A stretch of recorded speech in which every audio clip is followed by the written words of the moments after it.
പഴയ UDF ഭരണമായിരുന്നു പ്രളയമുണ്ടായ സമയത്തെങ്കിലോ, പഴയ UDF government ആയിരുന്നു മലയിടിച്ചിലിന്റെ സമയത്തെങ്കിലോ, പഴയ UDF ഗവൺമെന്റ് ആയിരുന്നു കോവിഡ് വന്നപ്പോഴെങ്കിലോ?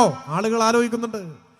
തമ്മിൽ തല്ലും ചേരിപ്പോരും തൊഴുത്തിൽ കുത്തും കാലുവാരലും അഴിമതിയും അട്ടിമറിയും തട്ടിപ്പുമായി നടക്കുന്ന ഒരു കൊള്ള സംഘത്തിന്റെ കയ്യിലാണ് കേരളത്തിന്റെ ഭരണമെങ്കിൽ ഈ നാട് തകർന്ന് ചിഹ്ന ഭിന്നമായി പോകുമായിരുന്നില്ലേ?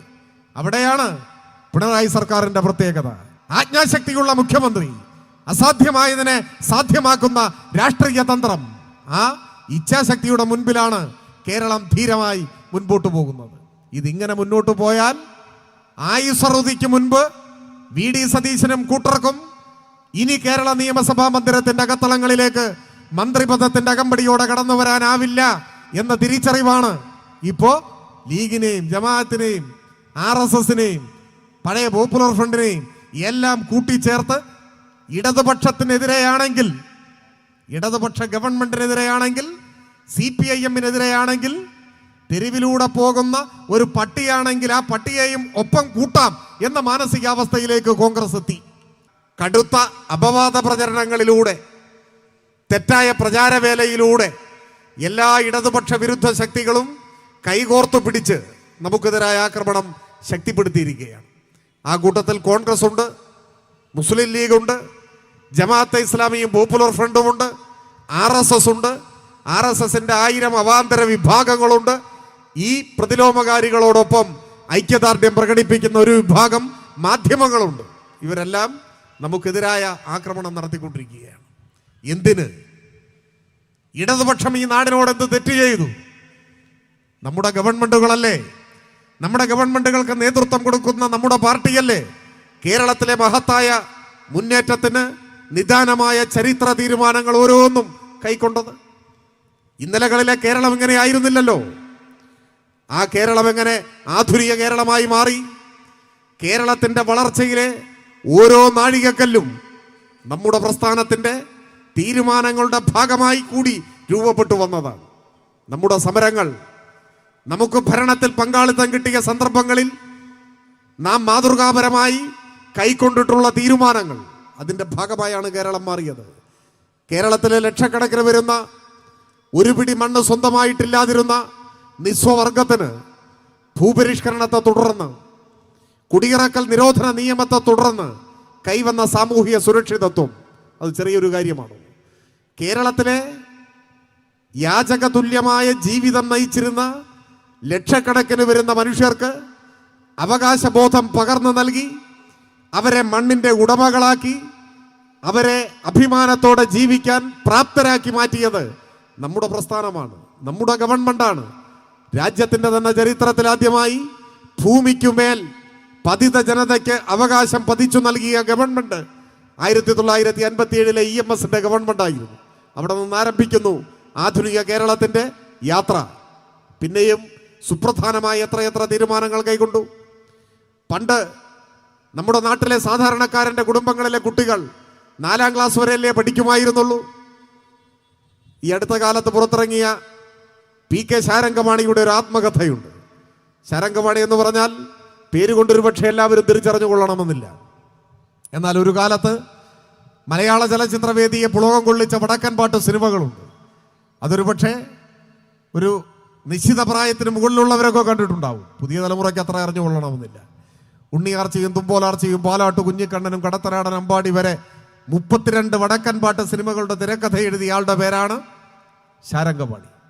ഒന്നുകൂടി കൃത്യമായി മനസ്സിലാകണമെങ്കിൽ ഇന്നും നമ്മുടെ വേദികളിൽ കടലിരമ്പമായി മുഴങ്ങുന്ന ആവേശത്തിന്റെ സാന്നിധ്യം വിപ്ലവ ഗായിക PK മേദിനി, റെഡ് സല്യൂട്ട് എന്ന് ആരംഭിക്കുന്ന അനശ്വര വിപ്ലവഗാനത്തിന് മാസ്മരിക ശബ്ദം നൽകിയ അനുഗ്രഹീതയായ ഗായിക, ആ PK മേദിനിയുടെ സഹോദരനാണ് PK ശാരംഗപാണി.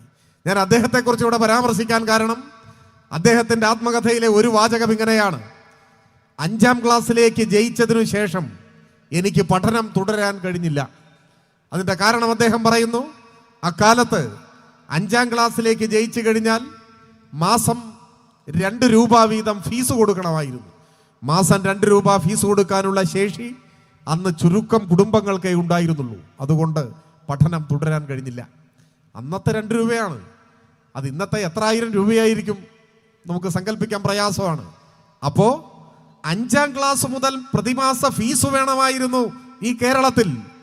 മഹാഭൂരിപക്ഷം വരുന്ന സാധാരണ കുടുംബങ്ങളിലെ കുഞ്ഞുങ്ങൾക്ക് ആ ഫീസ് അടയ്ക്കാൻ കഴിയില്ല. അതുകൊണ്ടോ സാധാരണ കുടുംബങ്ങളിലെ കുട്ടികൾ 4ാം ക്ലാസ് വരെ മാത്രമേ പഠിക്കുമായിരുന്നുള്ളൂ ഈ കേരളത്തിൽ. അതിൻ്റെ ഒരു ഇരയാണ് ശാരംഗപാണി. നമ്മളൊന്ന് ആലോചിക്കണം. 4 വരെ പഠിച്ച ശാരംഗപാണി ഒരു കാലത്ത് മലയാള ചലച്ചിത്രവേദിയെ ഉള്ളം കൈയിലിട്ട് അമ്മാനമാടി. അപ്പം അദ്ദേഹത്തിന് കുറെ കൂടി പഠിക്കാൻ കഴിഞ്ഞിരുന്നെങ്കിലോ ഇത്രമാത്രം ഉയർന്ന നിലയിലേക്ക് ഒരു പക്ഷെ അദ്ദേഹം വളരുമായിരുന്നില്ല എന്നാരു കണ്ടു? അതാണ് ചരിത്രം. ആ ഒരു ചരിത്രമുള്ള ഈ കേരളത്തിൽ 1987 EMS ഗവൺമെന്റ് അധികാരത്തിൽ വന്നപ്പോഴാണ് വിദ്യാഭ്യാസ വകുപ്പ് കൈകാര്യം ചെയ്ത നമ്മുടെ നാട് ആദരവോടുകൂടി കാണുന്ന പ്രശസ്തനായ നിരൂപകൻ കൂടിയായിരുന്ന ജോസഫ് മുണ്ടശ്ശേരി, അദ്ദേഹമായിരുന്നു വിദ്യാഭ്യാസ മന്ത്രി. ആ ഗവൺമെന്റാണ് 7ാം തരം വരെ ഫീസ് അടയ്ക്കേണ്ടതില്ല എന്ന ചരിത്രപരമായ തീരുമാനം കൈക്കൊണ്ടത്. ആ തീരുമാനത്തിന്റെ പിൻബലത്തിലാണ് കേരളത്തിലെ ലക്ഷക്കണക്കിന് വരുന്ന കുടുംബങ്ങളിലെ കുഞ്ഞുങ്ങൾ 5ാം തരത്തിലേക്ക് പോകാൻ തുടങ്ങി, 6ലേക്ക് വിജയിച്ചു, 7ൽ പഠിക്കാൻ തുടങ്ങി. അപ്പോഴേക്ക് ഗവൺമെന്റിനെ പിരിച്ചുവിട്ടു. 1989 വിമോചന സമരം. പിന്നെ ഒരു ദശാബ്ദം കഴിഞ്ഞു. 67 വീണ്ടും EMS മുഖ്യമന്ത്രിയായി. വീണ്ടും കമ്മ്യൂണിസ്റ്റ് പാർട്ടി നിയന്ത്രിക്കുന്ന ഗവൺമെന്റ് വന്നു. ആ ഗവൺമെന്റ് അധികാരത്തിൽ വന്നപ്പോഴാണ് 10ാം ക്ലാസ് വരെ ഫീസ് അടയ്ക്കേണ്ടതില്ല എന്ന ചരിത്ര പ്രസിദ്ധമായ തീരുമാനം കൈക്കൊണ്ടത്. കേരളത്തിലെ സാധാരണ കുടുംബത്തിൽപ്പെട്ട ഒരു കുട്ടി ചരിത്രത്തിൽ ആദ്യമായി 10ാം ക്ലാസ് പാസ്സായത് 67 EMS ഗവൺമെന്റിന്റെ ചരിത്രത്തിൽ ഇടം പിടിച്ച ഈ തീരുമാനത്തിന്റെ ഭാഗമായാണ് നമ്മുടെ നാടിന്റെ വിദ്യാഭ്യാസ പുരോഗതി. അതുകൊണ്ടോ ഒരുപാട് കുട്ടികൾ സ്കൂൾ വിദ്യാഭ്യാസം പൂർത്തിയാക്കി, അവർ തുടർന്ന് പഠിച്ചു. അങ്ങനെ കേരളത്തിലെ ഗ്രാമപ്രദേശങ്ങളിലെ തൊഴിലാളിയുടെ വീട്ടിൽ നിന്ന്, സാധാരണക്കാരന്റെ വീട്ടിൽ നിന്ന്, കർഷക തൊഴിലാളിയുടെ വീട്ടിൽ നിന്നൊക്കെ ഉന്നത വിദ്യാഭ്യാസം നേടിയ കുട്ടികളുണ്ടായി. അവർ മത്സര പരീക്ഷകൾ എഴുതി പാസ്സായി. അവരിൽ ചിലർ അധ്യാപകരായി, കുറച്ചുപേർ ഡോക്ടർമാരായി, എഞ്ചിനീയർമാരായി, ചില ആളുകൾ കളക്ടർമാരായി, വിവിധ ഉദ്യോഗസ്ഥന്മാരായി. ഇന്ത്യയിൽ ഗ്രാമപ്രദേശങ്ങളിലെ സാധാരണ കുടുംബങ്ങളിൽ നിന്ന് അധ്യാപകരും കളക്ടറും എഞ്ചിനീയറും ഡോക്ടറുമെല്ലാം ആകുന്നത് ഈ കൊച്ചു കേരളത്തിൽ മാത്രമുള്ള ഒരു അത്ഭുതമാണ് എന്ന് നിങ്ങൾ കണ്ടോളണം. ആ അത്ഭുതം യാഥാർത്ഥ്യമാക്കിയ പാർട്ടിയുടെ പേരാണ് CPIM എന്ന് ചരിത്രത്തിൽ നിന്ന് നമുക്ക് വായിച്ചെടുക്കാനാകും. ഇന്നും രാജ്യത്തിന്റെ പല ഭാഗങ്ങളിലും സ്ഥിതി എന്താണ്? എല്ലാ കുട്ടികൾക്കും സ്കൂളിൽ പോകാൻ പറ്റുന്നുണ്ട്. പോഷകാഹാരക്കുറവ് കൊണ്ട് കുഞ്ഞുങ്ങൾ മരിച്ചു വീഴുന്നില്ലേ? അമ്മമാരുടെ പോഷകാഹാരക്കുറവ് കൊണ്ട് കുഞ്ഞു ജനിക്കുമ്പോഴേ കുഞ്ഞു മരിക്കുന്നു, അമ്മ മരിക്കുന്നു. ഇന്ത്യയിലെ പല സംസ്ഥാനങ്ങളിലും മരണത്തിന് വേണ്ടി മാത്രമുള്ള പിറവികൾ നടക്കുന്ന നാടായി രാജ്യത്തിന്റെ പല ഭാഗങ്ങളും ഇപ്പോഴും മനുഷ്യർ വൻകിട ജന്മിമാരുടെ കാൽക്കീഴിലെ പുഴുക്കളെ പോലെ നരക ജീവിതം നയിക്കുമ്പോൾ ജീവിത നിലവാര സൂചികയുടെ കാര്യത്തിൽ ഈ കൊച്ചു കേരളം അമേരിക്കയുമായി മത്സരിക്കുന്നു, ജപ്പാനുമായി, ഓസ്ട്രേലിയയുമായി, ബ്രിട്ടനുമായി മത്സരിക്കുന്നു. ലോകമാധ്യമങ്ങൾ, ലോകത്തിലെ സാമൂഹ്യ ശാസ്ത്രജ്ഞന്മാർ, സാമ്പത്തിക ചിന്തകന്മാർ കേരളത്തെ അത്ഭുതത്തോടു കൂടി കാണുന്നു. ഇതൊന്നൊരത്ഭുതം. ഒരു 3ാം ലോക ദരിദ്ര രാജ്യത്തിലെ ഒരു കൊച്ചു സംസ്ഥാനം ജീവിത നിലവാരത്തിന്റെ വിവിധ സൂചികകൾ വെച്ച് വികസിത മുതലാളിത്ത രാജ്യങ്ങളോട് മത്സരിക്കുന്നു.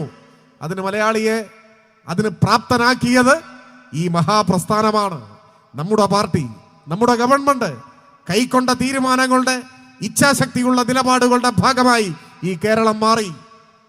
80-ൽ നായനാരുടെ ഗവൺമെന്റ് അധികാരത്തിൽ വന്നപ്പോഴല്ലേ ഇന്ത്യയുടെ ചരിത്രത്തിൽ ആദ്യമായി കർഷക തൊഴിലാളിക്ക് പെൻഷൻ കൊടുക്കാൻ തീരുമാനിച്ചു. അന്ന് വരെ പെൻഷൻ എന്ന് പറഞ്ഞാൽ ആ വാക്കിന്റെ അർത്ഥം മറ്റൊന്നായിരുന്നു. സർക്കാർ ഉദ്യോഗമുള്ളവർ ഒരു നിശ്ചിത വയസ്സിൽ സർവീസിൽ നിന്ന് വിരമിക്കുമ്പോൾ പിന്നെ മരണം വരെ അവരുടെ സേവനത്തെ മതിച്ചുകൊണ്ട് സർക്കാർ ഒരു നിശ്ചിത തുക മാസം തോറും കൊടുക്കും. അതാണ് പെൻഷൻ എന്ന് വെച്ചാൽ സർക്കാർ ഉദ്യോഗസ്ഥന്റെ ഔദ്യോഗിക ജീവിതത്തിന് ശേഷം കിട്ടുന്ന വേതനമാണ് പെൻഷൻ. അതായിരുന്നു പെൻഷന്റെ അർത്ഥം. ആ വാക്കിന്റെ അർത്ഥം 80-ലെ നായനാർ ഗവൺമെന്റാണ് മാറ്റിക്കുറിച്ചത്. എന്തായി? കർഷക തൊഴിലാളി പെൻഷൻ അർഹനാണ്. ആരോഗ്യമുള്ള ജീവിതകാലം മുഴുവൻ അന്യന്റെ പാടശേഖരങ്ങളിൽ, പണിയിടങ്ങളിൽ തൻ്റെ വിയർപ്പൊഴുക്കിയവൻ ജീവിത സായാഹ്നത്തിൽ ആരോഗ്യം ക്ഷയിച്ച് അസുഖം ബാധിച്ച് ശയ്യാവലംബിയായി കിടക്കുമ്പോൾ അത്യാവശ്യം മരുന്ന് വാങ്ങാനെങ്കിലും ഉപകരിക്കുന്ന ഒരു ചെറിയ തുക മാസം തോറും പെൻഷനായി കൊടുക്കണം എന്ന് നമ്മുടെ ഗവൺമെന്റ് തീരുമാനിച്ചു. ചിലർ നെറ്റിയൊളിച്ചു, ചിലരല്ല. കോൺഗ്രസിനായിരുന്നു ഏറ്റവും വലിയ അസ്വസ്ഥത. കർഷക തൊഴിലാളിക്ക് പെൻഷനോ പരിഹസിച്ചു. എങ്ങോട്ടാണ് ഈ ഗവൺമെന്റ് പോകുന്നത്? കോൺഗ്രസ് ഒരു സിദ്ധാന്തം അവതരിപ്പിച്ചു. പെൻഷൻ കൊടുത്താൽ അവർ കള്ളു കുടിക്കും. അതായിരുന്നു സിദ്ധാന്തം. ആരെങ്കിലും ചിലർ ചിലപ്പോൾ കുടിച്ചിട്ടുണ്ടാവും. അത് പെൻഷൻ കൊടുത്തിട്ടില്ലെങ്കിലും അതിനുള്ള വക കണ്ടെത്തും. അതൊരു മനഃശാസ്ത്രമാണ്. പക്ഷേ കർഷക തൊഴിലാളികളോട് തൻ്റെ ആരോഗ്യം മുഴുവൻ നാടിൻ്റെ ഭക്ഷ്യസുരക്ഷയ്ക്ക് വേണ്ടി സമർപ്പിച്ച ഒരു ജനതയോട് നന്ദി കാണിക്കേണ്ടതുണ്ട് എന്ന് നമ്മുടെ ഗവൺമെന്റ് തീരുമാനിച്ചു. ഈ രാജ്യത്തിൻ്റെ ചരിത്രത്തിൽ ആദ്യമായി ഈ കേരളത്തിൻ്റെ മണ്ണിൽ കർഷക തൊഴിലാളി പെൻഷൻ നമ്മൾ ആരംഭിച്ചു. ഇപ്പോൾ അത് വളർന്ന് വ്യാപിച്ചു. ക്ഷേമ പെൻഷൻ എന്ന സങ്കല്പം ഇന്ത്യയിൽ ഏറ്റവും ആരോഗ്യ സമ്പൂർണമായി നിൽക്കുന്നു നമ്മുടെ നാട്ടിൽ. കർഷക തൊഴിലാളി പെൻഷൻ, വാർദ്ധക്യകാല പെൻഷൻ, വിധവാ പെൻഷൻ, വികലാംഗ പെൻഷൻ, അഗതി പെൻഷൻ, അനാഥ പെൻഷൻ, അങ്ങനെ പോവുകയാണ് പെൻഷനുകൾ. 60 ലക്ഷം മനുഷ്യർ കേരളത്തിൽ നിന്ന് പെൻഷൻ വാങ്ങുന്നു. 60 ലക്ഷം. 1600 രൂപ ഒരു മാസം. കേന്ദ്ര ഗവൺമെന്റ് സാമ്പത്തികമായി നമ്മളെ ശ്വാസം മുട്ടിച്ചു കൊല്ലുന്ന, നീതീകരിക്കാനാവാത്ത പകപോക്കൽ രാഷ്ട്രീയത്തിന്റെ ഭാഗമായി ചിലപ്പോൾ ചില മാസങ്ങളിലൊക്കെ കുടിശ്ശിക വരും. ഒരു മാസം മുടങ്ങി, അടുത്ത മാസം കൊടുത്തു, അങ്ങനെയൊക്കെ വരും. പക്ഷേ 1600 രൂപ പ്രതിമാസ പെൻഷനാണ്. ഒരു വീട്ടിൽ ഒരു അമ്മൂമ്മ, ഒരു അപ്പൂപ്പൻ, 2 പേരേ ഉള്ളൂ എന്ന് കരുതുക. ഈ 2 പേർക്ക് വാർദ്ധക്യകാല പെൻഷൻ കിട്ടിയാൽ 3200 രൂപ ഒരു മാസം കിട്ടും. അതൊരു മഹാസംഖ്യയാണെന്നല്ല, പക്ഷെ അരി വാങ്ങിക്കാം, പട്ടിണി കിടക്കണ്ട. അതാണ് കേരളത്തിന്റെ ഉറപ്പ്. ഇന്ത്യയിൽ മറ്റൊരു സംസ്ഥാനത്തും 1600 രൂപ ഇങ്ങനെ ക്ഷേമ പെൻഷൻ ഇല്ല. ചില സംസ്ഥാനങ്ങളിൽ പെൻഷനേ ഇല്ല. ഇനി ഉള്ളിടത്ത് 200 രൂപയാണ്. അതൊരു 20,000 പേർക്കൊക്കെ ആകെ. ഇതാണ് സ്ഥിതി. കേരളത്തിൽ ആ സ്ഥാനത്താണ് 60 ലക്ഷം പേർക്ക് 1600 രൂപ പെൻഷൻ. ഇങ്ങനെ ക്ഷേമ പെൻഷൻ സങ്കല്പം ആവിഷ്കരിച്ചത് 87-ലെ ഗവൺമെന്റ് സമ്പൂർണ്ണ സാക്ഷരത. ലോകത്തിൽ സാക്ഷരതയുടെ കാര്യത്തിൽ ഏറ്റവും മുൻപന്തിയിൽ നിൽക്കുന്ന ഒരു ഭൂപ്രദേശമാണ് നമ്മുടെ കേരളം.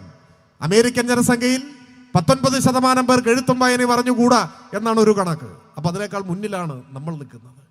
ലോകത്തിന്റെ നെറുകയിൽ ഈ നേട്ടങ്ങളുമായി നമ്മൾ നിൽക്കുന്നു. അധികാര വികേന്ദ്രീകരണത്തിന്റെ ചരിത്രത്തിൽ മഹത്തായ നാഴികക്കല്ലായി ജനകീയ ആസൂത്രണം മാറി.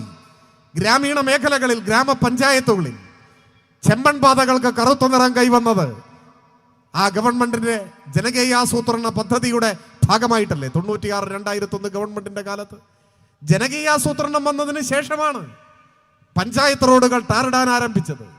അത് എളുപ്പത്തിൽ മനസ്സിലാകാൻ ഒരു ഉദാഹരണം പറഞ്ഞു വന്നേയുള്ളൂ.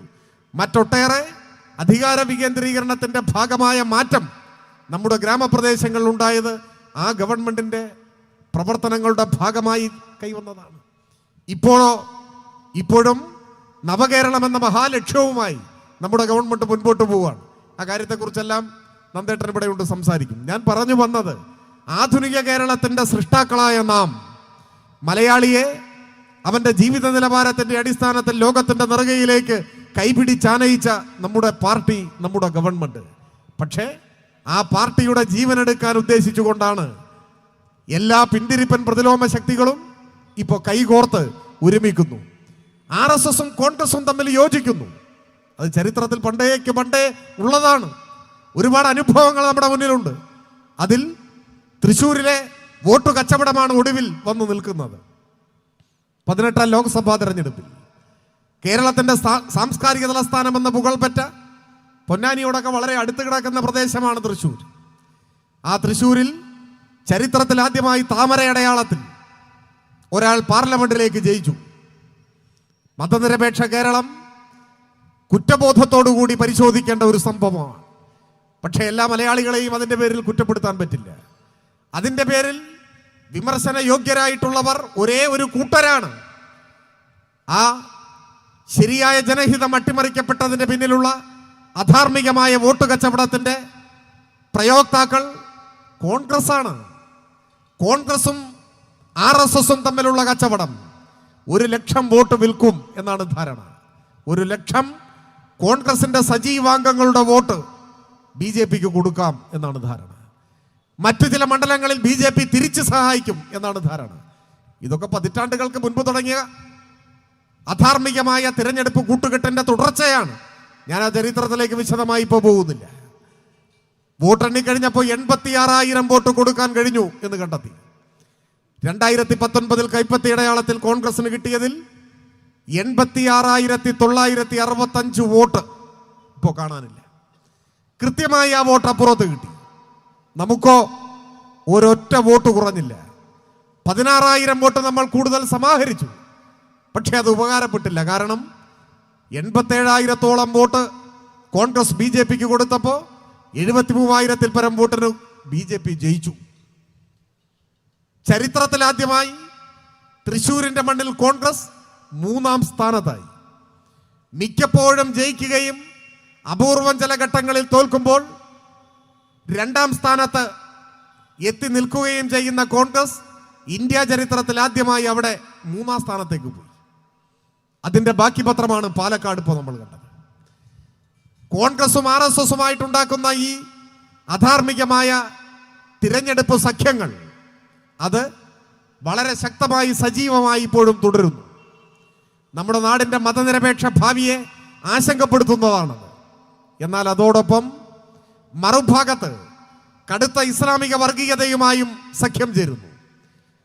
ജമാഅത്തെ ഇസ്ലാമിയും പോപ്പുലർ ഫ്രണ്ടും RSSന്റെ ഒരു മറുപതിപ്പാണ്. RSSനോളം അംഗബലം ഇന്ത്യയിൽ ഇല്ല എന്ന ഒറ്റ കാരണം കൊണ്ട്, രാജ്യഭരണത്തിന്റെ അടുത്തെത്താൻ കഴിഞ്ഞിട്ടില്ല എന്ന കാരണം കൊണ്ട് RSSനോളം അപകടം വിതയ്ക്കാൻ കഴിഞ്ഞിട്ടില്ല എന്ന് മാത്രമേ ഉള്ളൂ. ആ വിഭാഗം മുസ്ലിം ലീഗിന്റെ രാഷ്ട്രീയ നേതൃത്വമായി മാറി. അതാണ് ഇപ്പോൾ രൂപപ്പെട്ടു വരുന്ന കേരള രാഷ്ട്രീയത്തിലെ പ്രധാനപ്പെട്ട ഒരു പ്രവണത. മുൻപ് മുസ്ലിം ലീഗ് ഇങ്ങനെ ആയിരുന്നില്ല. മുസ്ലിം ലീഗിനെ മുൻപും രാഷ്ട്രീയ നയങ്ങളുടെ അടിസ്ഥാനത്തിൽ നമ്മൾ വിമർശിക്കാറുണ്ട്, എതിർക്കാറുണ്ട്. പക്ഷേ ജമാഅത്തെ ഇസ്ലാമിയെയും പോപ്പുലർ ഫ്രണ്ടിനെയും ചെറിയൊരു അകലത്തിൽ നിർത്താൻ മുസ്ലിം ലീഗ് ജാഗ്രത കാണിച്ചിരുന്നു. മുസ്ലിം ലീഗിലെ ചിലർ ഈ വിഭാഗങ്ങളുമായി ബന്ധം സ്ഥാപിക്കുമ്പോഴും രാഷ്ട്രീയ പാർട്ടി എന്ന നിലയിൽ ലീഗ് ജമാഅത്തെ ഇസ്ലാമിയുമായും പോപ്പുലർ ഫ്രണ്ടുമായും ഒരു ചെറിയ അകലം സൂക്ഷിച്ചിരുന്നു. ഇപ്പോഴത് മാറി. മുസ്ലിം ലീഗിന്റെ നയം തീരുമാനിക്കുന്നവരായി ജമാഅത്തെ ഇസ്ലാമി മാറി. പോപ്പുലർ ഫ്രണ്ട് കൂടി പങ്കാളിത്തം വഹിക്കുന്ന ജമാഅത്തെ ഇസ്ലാമിയുടെ ശൂറയാണ് മുസ്ലിം ലീഗിന്റെ നയം തീരുമാനിക്കുന്നത് എന്ന് വന്നു. പഴയ തങ്ങൾമാരുടെ കാലത്ത് അങ്ങനെ ആയിരുന്നില്ല. ഹൈദരലി ശിഹാബ് തങ്ങളും മുഹമ്മദ് അലി ശിഹാബ് തങ്ങളുമുള്ള ലീഗിന്റെ പ്രസിഡന്റുമാരായിരിക്കുന്ന ഘട്ടത്തിൽ ഇങ്ങനെ ഒരു സാഹചര്യം ഉണ്ടായിരുന്നില്ല. സാദിഖ് അലി ശിഹാബ് തങ്ങൾ ലീഗിന്റെ പ്രസിഡന്റ് ആയതിനു ശേഷം വന്ന മാറ്റമാണിത്. സത്യത്തിൽ ഇപ്പോൾ സാദിഖ് അലി ശിഹാബ് തങ്ങൾ മുസ്ലിം ലീഗിന്റെ ഒരു കാഴ്ച പ്രസിഡന്റാണ്. കാര്യമായ പ്രവർത്തനമൊന്നുമില്ല. പ്രവർത്തനം ജമാഅത്തെ ഇസ്ലാമി നടത്തിക്കൊള്ളൂ. പേരിന്റെ ഒരു പ്രസിഡന്റ്. ആ നിലയിലേക്ക് ലീഗ് മാറി. അതുകൊണ്ട് തന്നെ ലീഗിന്റെ നയം തീരുമാനിക്കുന്നു, മുദ്രാവാക്യം തീരുമാനിക്കുന്നതെല്ലാം ജമാഅത്തെ ഇസ്ലാമിയും പോപ്പുലർ ഫ്രണ്ടും. അത് ലീഗ് വഴി UDFന്റെ തന്നെ മുദ്രാവാക്യങ്ങൾ രൂപപ്പെടുത്തുന്നതിലേക്ക് എത്തി. അതാണ് കേരളം ഇന്ന് നേരിടുന്ന വർഗീയ വിപത്തിന്റെ വിചിത്രമായ ഒരു മുഖം. കോൺഗ്രസിന്റെ ഒരു കൈ RSSന്റെ തോളിലാണ്, മറുകൈ ജമാഅത്തെ ഇസ്ലാമിയുടെയും പോപ്പുലർ ഫ്രണ്ടിന്റെയും തോളിലാണ്. സകലവിധ വർഗീയവാദികളെയും ഒരുമിച്ച് നിർത്തുന്നു. എന്തിന്? നമുക്കെതിരെ കേരളത്തിന്റെ ഭരണം പിടിക്കാൻ, ഇടതുപക്ഷത്തെ തകർക്കാൻ, CPIMനെ ദുർബലപ്പെടുത്താൻ, അതുവഴി അടുത്ത തെരഞ്ഞെടുപ്പിൽ കേരളത്തിന്റെ ഭരണം പിടിക്കാൻ ഏത് അധാർമിക ഹീനമാർഗവും സ്വീകരിക്കാമെന്ന മാനസികാവസ്ഥയിലേക്ക് കോൺഗ്രസ് എത്തി. അതിന്റെ ദുരന്ത ഫലമാണ് ഇന്ന് നമ്മൾ കാണുന്നത്. ഇത് നമ്മുടെ സമൂഹത്തിന്റെ സ്വാസ്ഥ്യം കെടുത്തും, നമ്മുടെ മതനിരപേക്ഷ അടിത്തറ ദുർബലപ്പെടുത്തും. കോൺഗ്രസിനെ സംബന്ധിച്ചിടത്തോളം ഈ കഴിഞ്ഞ തെരഞ്ഞെടുപ്പ് പരാജയമൊന്നും ഉൾക്കൊള്ളാനേ കഴിഞ്ഞിട്ടില്ല. കാരണം കേരളത്തിലെ കോൺഗ്രസിന്റെ ചരിത്രത്തിൽ ഇങ്ങനെയൊരു സാഹചര്യം ഇതിനു മുൻപുണ്ടായിട്ടില്ല. എങ്ങനെയൊരു സാഹചര്യം? 10 കൊല്ലമായി കേന്ദ്രത്തിൽ അധികാരമില്ല, 8-9 കൊല്ലമായി കേരളത്തിൽ അധികാരമില്ല. കേരളത്തിലും കേന്ദ്രത്തിലും ഇത്രയും കാലം അധികാരമില്ലാതെ ഇരുന്ന ഒരു അനുഭവം നമ്മുടെ നാട്ടിലെ കോൺഗ്രസിന് ഉണ്ടായിട്ടേയില്ല. അതുകൊണ്ട് തന്നെ കോൺഗ്രസിനെ സംബന്ധിച്ചിടത്തോളം ഭ്രാന്തമായ ഒരു മാനസികാവസ്ഥയിലെത്തി നിൽക്കുന്നു. കഴിഞ്ഞ തെരഞ്ഞെടുപ്പിൽ ജയിക്കും എന്നാണ് ഇവർ കരുതിയിരുന്നത്. കഴിഞ്ഞ തെരഞ്ഞെടുപ്പിന്റെ പ്രത്യേകത എന്താണ്? കഴിഞ്ഞ തെരഞ്ഞെടുപ്പിൽ 5 വർഷത്തെ ഇടതുപക്ഷ ഭരണം പൂർത്തിയാക്കിയ ശേഷം നടന്ന തെരഞ്ഞെടുപ്പ് എന്നതുകൊണ്ട് കേരളത്തിന്റെ ചരിത്രത്തെ അടിസ്ഥാനപ്പെടുത്തിയാൽ മുന്നണി മാറി അധികാരത്തിൽ വരേണ്ടതാണ്. വോട്ടെണ്ണുന്നതിന്റെ തലേന്നാൾ കേരളത്തിലെ ഒരു ടെലിവിഷൻ ചാനൽ ബ്രേക്ക് ചെയ്തൊരു വാർത്തയുണ്ടെന്ന്. ആ വാർത്തയുടെ തലക്കെട്ട് ഇങ്ങനെയായിരുന്നു. ആ വാർത്ത അതിൻ്റെ ഓൺലൈൻ എഡിഷനിലാണ് എനിക്ക് വായിക്കാൻ സാധിച്ചത്. വാർത്തയുടെ തലക്കെട്ടിൽ പരാമർശിക്കുന്നത് മുഖ്യമന്ത്രി സ്ഥാനത്തെ ചൊല്ലിയുള്ള തർക്കം പരിഹരിച്ചു എന്നാണ്. അപ്പോൾ അതൊരു കൗതുകമാണ്. കാരണം വോട്ടെണ്ണുന്നത് അടുത്ത ദിവസമാണ്. അപ്പോൾ എന്താണ് വാർത്തയിൽ പറയുന്നതെന്ന് അറിയുന്നതിനായി തുടർന്ന് വായിച്ചു. അപ്പോൾ ആ വാർത്ത വിശദീകരിക്കുന്നു. മുഖ്യമന്ത്രി സ്ഥാനത്തെ ചൊല്ലിയുള്ള തർക്കം കോൺഗ്രസിൽ പരിഹരിച്ചു. മുഖ്യമന്ത്രി സ്ഥാനം പങ്കുവയ്ക്കുന്നത് സംബന്ധിച്ച് കോൺഗ്രസിൽ ധാരണയായി. ആദ്യത്തെ 2.5 കൊല്ലം ഉമ്മൻചാണ്ടിയും തുടർന്നുള്ള 2.5 കൊല്ലം രമേശ് ചെന്നിത്തലയും കേരളത്തിന്റെ മുഖ്യമന്ത്രിമാരാവാൻ ധാരണ. നിങ്ങൾ ആലോചിച്ച് നോക്കൂ, വോട്ടെണ്ണാൻ പോകുന്നേ ഉള്ളൂ പിറ്റേ ദിവസം. പക്ഷേ ഇവിടെ മുഖ്യമന്ത്രിയെ തീരുമാനിച്ചു. അപ്പോൾ അത്ര ഉറച്ചു വിശ്വസിച്ചിരുന്നു കേരളത്തിൽ അധികാരത്തിൽ വരും. അതിൻ്റെ കാരണം എന്താണ്? ഒരു കാരണമാണ് ഞാൻ സൂചിപ്പിച്ചത്. കേരളത്തിൻ്റെ സമീപ ഭൂതകാല ചരിത്രാനുഭവങ്ങളുടെ പശ്ചാത്തലത്തിൽ അങ്ങനെ വിശ്വസിക്കാം. കാരണം 5 കൊല്ലം കൂടുമ്പോൾ മുന്നണികളെ മാറി മാറി അധികാരത്തിലേറ്റുന്ന ഒരു നാടാണ് കേരളം.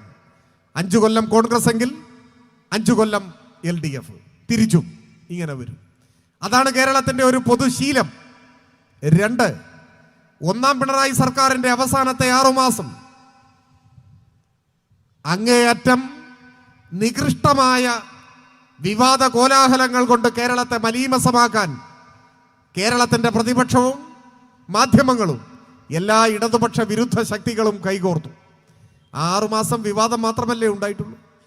എല്ലാ ദിവസവും ടെലിവിഷൻ ചാനലുകളിലെ ചർച്ച സ്വർണ്ണക്കള്ളക്കടത്തായിരുന്നില്ലേ? സ്വർണം കടത്തിയവനും ഏറ്റുവാങ്ങിയവനും അയച്ചവനും അതിൻ്റെ പേരിൽ പോലീസ് പിടിച്ചവനും ജയിലിൽ അടച്ചവനും ഒന്നും ഒരു കുറ്റവുമില്ല. കുറ്റം മുഴുവൻ കേരളത്തിലെ ഗവൺമെന്റിന്, മുഖ്യമന്ത്രിയുടെ ഓഫീസിന്. ഈ നിലയിലായിരുന്നു ചർച്ചകളുടെ രീതി. ഏതെല്ലാം വിചിത്രമായ വങ്കത്തങ്ങൾ അന്ന് ടെലിവിഷൻ ചാനലുകളിലൂടെ ദിനപത്രങ്ങളിലൂടെ അവതരിപ്പിക്കപ്പെട്ടു. ഈന്തപ്പഴത്തിന്റെ ഉള്ളിൽ സ്വർണം കടത്തി എന്ന് പറഞ്ഞില്ലേ? ഖുറാന്റെ മറവിൽ സ്വർണം കടത്തി എന്ന് ആരോപിച്ചില്ലേ? ബിരിയാണി ചെമ്പിനകത്ത് സ്വർണം കൊണ്ടുവന്നു എന്ന് പറഞ്ഞില്ലേ? ഷാർജ ഷെയ്ഖിന് കൈക്കൂലി കൊടുത്തു എന്ന് പറഞ്ഞില്ലേ? മനുഷ്യന്റെ സാമാന്യ ബുദ്ധിക്ക് നിരക്കാത്ത അറുവഷളൻ വങ്കത്തരങ്ങൾ വാർത്ത എന്ന വിധത്തിൽ അവതരിപ്പിച്ചില്ലേ? നിരന്തരം ഇത്തരത്തിലുള്ള അപവാദ പ്രചരണങ്ങളുടെ കോലാഹലം സംഘടിപ്പിച്ചപ്പോൾ കോൺഗ്രസ് കരുതി കുറെ ആളുകളെ ഇതൊക്കെ സ്വാധീനിച്ചിട്ടുണ്ടാവും. നിരന്തരം ഇത് കേട്ട് കേട്ട് കേട്ട് ചെറിയൊരു ശതമാനമെങ്കിലും ഈ പ്രചരണത്തിന്റെ കുഴിയിൽ വീണുപോയിട്ടുണ്ടാവും. അപ്പൊ അങ്ങനെ കൂടി വരുമ്പോൾ ഉറപ്പായും ജയിക്കും എന്നാണ് കണക്ക് കൂട്ടിയത്. പക്ഷെ വോട്ടെണ്ണി കഴിഞ്ഞപ്പോഴോ കേരളത്തിന്റെ രാഷ്ട്രീയ ചരിത്രം തിരുത്തി കുറിക്കപ്പെട്ടു. കണ്ണഞ്ചിപ്പിക്കുന്ന വിജയം ഇടതുപക്ഷം നേടി. 91 ഉണ്ടായിരുന്നത് 99 നിയമസഭാംഗങ്ങളുടെ എണ്ണം. വോട്ടും സീറ്റും ഭൂരിപക്ഷവും കൂടി. ഇങ്ങനെ ഒരു അനുഭവം കേരളത്തിൽ ഉണ്ടായിട്ടില്ല. ആദ്യമായി ഇടതുപക്ഷത്തിന്റെ തുടർഭരണം എന്ന യാഥാർത്ഥ്യത്തിലേക്ക് കേരളം കടന്നു വന്നു. അതെങ്ങനെ സംഭവിച്ചു? ഈ പ്രചണ്ഡമായ ഇടതുപക്ഷ വിരുദ്ധ പ്രചരണ കൊടുങ്കാറ്റിന്റെ മുന്നിലും പർവ്വത സമാനമായ കരുത്തോടെ മലയാളി അചഞ്ചലമായ ഇടതുപക്ഷ കൂറ് പ്രകടിപ്പിച്ചത് എന്തുകൊണ്ടാണ്? സ്വന്തം അനുഭവങ്ങൾ പകർന്നു നൽകിയ ബോധ്യമാണ്. അതാണ് ഒന്നാം പിണറായി സർക്കാരിൻ്റെ ജനകീയമായ മുന്നേറ്റങ്ങളുടെ സാക്ഷ്യപത്രങ്ങൾ ഓരോ ഗ്രാമത്തിലും അനുഭവവേദ്യമായിരുന്നു. ഗവൺമെന്റിന്റെ നേട്ടങ്ങൾ നോക്കിയാൽ കാണുന്നതായിരുന്നു, ജീവിതത്തിൽ അനുഭവപ്പെടുന്നതായിരുന്നു. ഞാനതെല്ലാം ഇവിടെ വിശദീകരിക്കുന്നില്ല.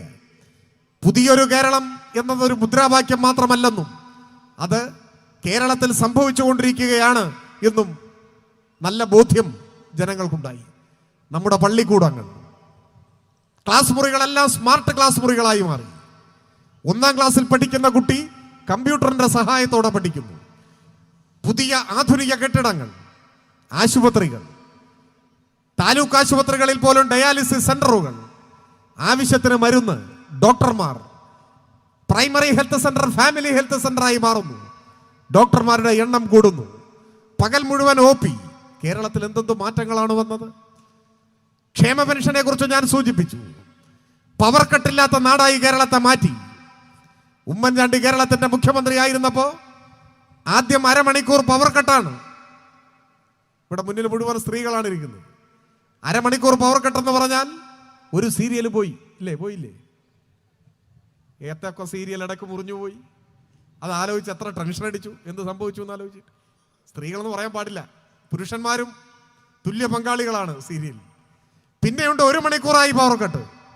അപ്പോ 2 സീരിയൽ പോയി. പിന്നെ അപ്രഖ്യാപിത പവർ കട്ട്. കറണ്ട് പോയാൽ എപ്പോ വരും എന്ന് പറയാൻ പറ്റില്ല. പോയാ പോയി. ഇതായിരുന്നു കേരളം. ചിലർക്കൊന്നും ആ കാലം ഓർമ്മയില്ല, പെട്ടെന്ന് മറന്നുപോയിരിക്കുന്നു. ഇരുളിലാണ്ട് പോകുന്ന ഒരു നാടായിരുന്നു കേരളം. ഇപ്പോഴോ പവർ കട്ടുണ്ടോ? ലോഡ് ഷെഡിംഗ് ഉണ്ടോ? വ്യവസായങ്ങൾക്ക് 100% പവർ കട്ടായിരുന്നു കൊണ്ട് ആ കേരളത്തെ വെളിച്ചത്തിലേക്ക് നയിച്ചു. കൊച്ചി ഇടമൺ പവർ ഹൈവേ അപ്രായോഗികമെന്ന് ഉമ്മൻചാണ്ടി വിധി എഴുതിയ ഫയൽ പൊടി തട്ടിയെടുത്തു. അസാധ്യമെന്ന് കരുതിയത് ഇച്ഛാശക്തി കൊണ്ട് സാധ്യമാക്കി. കൂടംകുളത്ത് നിന്ന് വൈദ്യുതി എത്തുന്നു. ഒട്ടേറെ ജലവൈദ്യുത പദ്ധതികൾ പുതുതായി ആരംഭിച്ചു. നമ്മളിപ്പോ പവർ കട്ടും ലോഡ് ഷെഡിങ്ങും ഇല്ലാത്ത ഒരു നാടായി നിൽക്കുന്നു. ഇന്ത്യയിലെ മറ്റു സംസ്ഥാനങ്ങളിലോ മണിക്കൂറുകൾ കണക്കിനാണ് പവർ കട്ട് ലോഡ് ഷെഡിങ്. അതാണ് കേരളത്തിന്റെ മാറ്റം. അസാധ്യമെന്ന് കരുതിയ എത്രയോ പദ്ധതികൾ. ദേശീയപാതാ വികസനം ഇപ്പോൾ നടക്കല്ലേ പൊന്നാനിയിലൂടെ. ആ ഫയൽ അടച്ചതല്ലേ ഉമ്മൻചാണ്ടി. കേരളത്തിൽ ദേശീയപാതാ വികസനം പ്രായോഗികമല്ല എന്ന് തീർപ്പ് കൽപ്പിച്ചതല്ലേ. അങ്ങനെ തീർപ്പ് കൽപ്പിച്ചു. National highway authority of India ദേശീയപാതാ വികസനത്തിന് വേണ്ടി തുറന്ന ഓഫീസ് അടച്ചുപൂട്ടി. ഉദ്യോഗസ്ഥന്മാർ മടങ്ങി. അപ്പോഴാണ് ഗവൺമെന്റ് മാറിയത്. നമ്മുടെ ഗവൺമെന്റ് ഒരു വെല്ലുവിളിയാതെ അത് ഏറ്റെടുത്തു. മുഖ്യമന്ത്രി നേരിട്ട് നിരന്തരം ഡൽഹിയിൽ പോയി കേന്ദ്ര ഉപരിതല ഗതാഗത മന്ത്രിയുമായി സമ്മർദ്ദം ചെലുത്തി വാശി പിടിച്ച് സമരം ചെയ്ത് കേരളത്തിന്റെ അവകാശം നേടിയെടുത്തു. അടുത്ത വർഷം ഉദ്ഘാടനം ചെയ്യപ്പെടുകയാണ്. കേരളത്തിന്റെ 2 അറ്റങ്ങൾ തമ്മിൽ 2 സർവീസ് റോഡുകൾ കൂടി ചേരുമ്പോൾ 8 വരി പാത. കേരളത്തിന്റെ യാത്രാ സങ്കല്പങ്ങളിൽ വിപ്ലവകരമായ കുതിച്ചുചാട്ടമുണ്ടാകുന്ന മഹത്തായ മാറ്റം. മലയോര പാത, തീരദേശപാത ഇതെല്ലാം പുരോഗമിക്കും. ഇന്ത്യയിലെ ആദ്യത്തെ വാട്ടർ മെട്രോ കൊച്ചിയിൽ ഇപ്പോ 10,000 വരുന്ന യാത്രക്കാരുമായി സർവീസ് തുടർന്നുകൊണ്ടേയിരിക്കുകയാണ്. വലിയ മാറ്റങ്ങളാണ് വരുന്നത്. ഗെയിൽ പൈപ്പ് ലൈൻ, വിഴിഞ്ഞം പോർട്ട് കേരളത്തെ ലോകത്തിന്റെ മുൻപിൽ അടയാളപ്പെടുത്തുന്ന പദ്ധതികളാണ്. കെ-ഫോൺ പൂർണ്ണമായിട്ടില്ല. പക്ഷേ കേരളത്തിൽ 20 ലക്ഷം പാവപ്പെട്ട കുടുംബങ്ങൾക്ക് സൗജന്യമായിട്ടാണ് കൊടുക്കുക. അത് കൊടുത്തു വരികയാണ്. അത് പൂർത്തിയാവാൻ കുറച്ച് സമയം കൂടി എടുക്കും. ഇങ്ങനെ കേരളം മാറുകയാണ്. ഇത്തരത്തിലുള്ള വൻതോതിലുള്ള മാറ്റം. ഒപ്പം തലചായ്ക്കാൻ ഒരിടമില്ലാത്ത, വീടില്ലാത്ത പട്ടിണിപ്പാവങ്ങളായ സാധാരണക്കാർ. അതിനാണ് ലൈഫ് പദ്ധതി.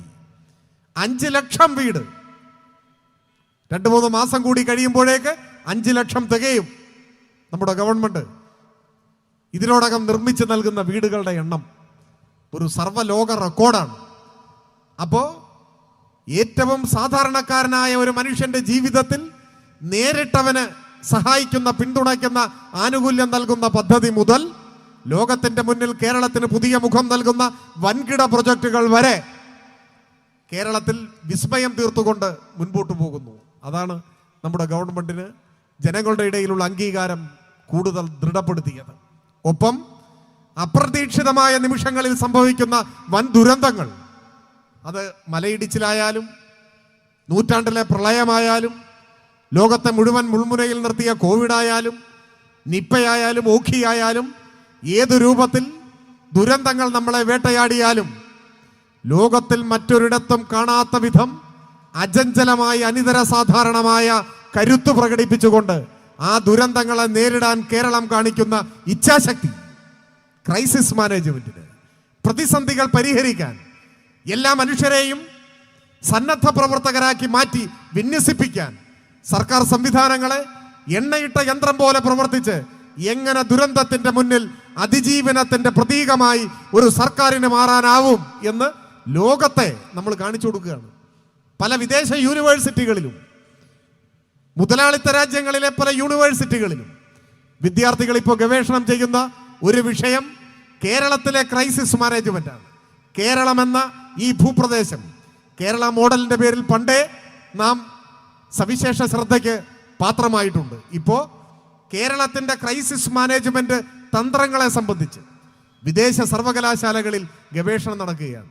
ഈ നിലയിൽ കേരളത്തെ നയിക്കാൻ നമ്മുടെ പ്രസ്ഥാനത്തിന് സാധിച്ചു എന്നതാണ് പ്രത്യേകത. കക്ഷി രാഷ്ട്രീയത്തിനപ്പുറത്ത് പതാകകളുടെ നിറഭേദങ്ങൾക്കുപരിയായി കേരളത്തിൽ ജനങ്ങളുടെ ഇടയിൽ ദൃഢമായി വരുന്ന ഒരു അഭിപ്രായമുണ്ട്. അത് എന്തൊക്കെ വിമർശനങ്ങൾ ഉണ്ടെങ്കിലും നമ്മളെക്കുറിച്ച് വിമർശനം ഉണ്ടാവും. ഒരു അലോസരവും നമുക്കില്ലല്ലോ. നമ്മളെ വിമർശിക്കണമെന്നാണ് നമ്മൾ ആഗ്രഹിക്കുന്നത്. നമ്മുടെ സമ്മേളനങ്ങളിലൊക്കെ നമ്മൾ സ്വയം വിമർശനം നടത്തും. അതിനാണ് ഈ സമ്മേളനങ്ങളൊക്കെ പ്രധാനമായും. ജനങ്ങൾ നമ്മളെ വിമർശിച്ചാൽ നമുക്ക് അവരോട് വല്ല വിപ്രതിപത്തി ഉണ്ടോ? ഇല്ല. പാർട്ടിയെ ശരിയായ ദിശയിൽ മുന്നോട്ട് നയിക്കാൻ വിമർശനങ്ങൾ സഹായിക്കും. അപ്പോൾ ജനങ്ങളുടെ എല്ലാ വിമർശനങ്ങളെയും മാനിക്കുന്നവരാണ് നമ്മൾ. അപ്പോൾ എന്ത് വിമർശനം ഉണ്ടായാലും കേരളം ഭരിക്കാൻ നല്ലത് ഇടതുപക്ഷമാണ് എന്ന അഭിപ്രായം കേരളത്തിലെ ജനങ്ങൾക്കിടയിൽ ദൃഢമായി വരുന്നുണ്ട്. അതെന്തുകൊണ്ടാണ്? അത് പഴയ UDF-ന്റെ ഭരണമായിരുന്നു പ്രളയമുണ്ടായ സമയത്തെങ്കിലോ, പഴയ UDF ഗവൺമെന്റ് ആയിരുന്നു മലയിടിച്ചിലിന്റെ സമയത്തെങ്കിലോ, പഴയ UDF ഗവൺമെന്റ് ആയിരുന്നു കോവിഡ് വന്നപ്പോഴെങ്കിലോ ആളുകൾ ആലോചിക്കുന്നുണ്ട്. തമ്മിൽ തല്ലും ചേരിപ്പോരും തൊഴുത്തിൽ കുത്തും കാലുവാരലും അഴിമതിയും അട്ടിമറിയും തട്ടിപ്പുമായി നടക്കുന്ന ഒരു കൊള്ള സംഘത്തിന്റെ കയ്യിലാണ് കേരളത്തിന്റെ ഭരണമെങ്കിൽ ഈ നാട് തകർന്ന് ചിഹ്ന ഭിന്നമായി പോകുമായിരുന്നില്ലേ? അവിടെയാണ് പിണറായി സർക്കാരിന്റെ പ്രത്യേകത. യോദ്ധാക്കളെ പോലെ പ്രവർത്തിക്കുന്ന മന്ത്രിമാർ, ഭരണയന്ത്രം, ആജ്ഞാശക്തിയുള്ള മുഖ്യമന്ത്രി, അസാധ്യമായതിനെ സാധ്യമാക്കുന്ന രാഷ്ട്രീയ തന്ത്രം, ആ ഇച്ഛാശക്തിയുടെ മുൻപിലാണ് കേരളം ധീരമായി മുൻപോട്ട് പോകുന്നത്. ഇതിങ്ങനെ മുന്നോട്ട് പോയാൽ ആയുസ്സറുതിക്ക് മുൻപ് VD സതീശനും കൂട്ടർക്കും ഇനി കേരള നിയമസഭാ മന്ദിരത്തിന്റെ അകത്തളങ്ങളിലേക്ക് മന്ത്രിപദത്തിന്റെ അകമ്പടിയോടെ കടന്നു വരാനാവില്ല എന്ന തിരിച്ചറിവാണ് ഇപ്പോ ലീഗിനെയും ജമാഅത്തിനെയും RSSനെയും പഴയ പോപ്പുലർ ഫ്രണ്ടിനെയും എല്ലാം കൂട്ടിച്ചേർത്ത് ഇടതുപക്ഷത്തിനെതിരെയാണെങ്കിൽ, ഇടതുപക്ഷ ഗവൺമെന്റിനെതിരെയാണെങ്കിൽ, CPIM-നെതിരെയാണെങ്കിൽ, തെരുവിലൂടെ പോകുന്ന ഒരു പട്ടിയാണെങ്കിൽ ആ പട്ടിയെയും ഒപ്പം കൂട്ടാം എന്ന മാനസികാവസ്ഥയിലേക്ക് കോൺഗ്രസ് എത്തി. ഞാൻ ആരെയും പട്ടി എന്നൊന്നും പറഞ്ഞിട്ടില്ല കേട്ടോ, ഞാൻ ആലങ്കാരിയായി പറഞ്ഞാണ്. അങ്ങനെ ഉയർന്നു പോയാൽ അതിനെയും ഒപ്പം കൂട്ടാം എന്ന മാനസികാവസ്ഥയിലേക്ക് കോൺഗ്രസ് എത്തി.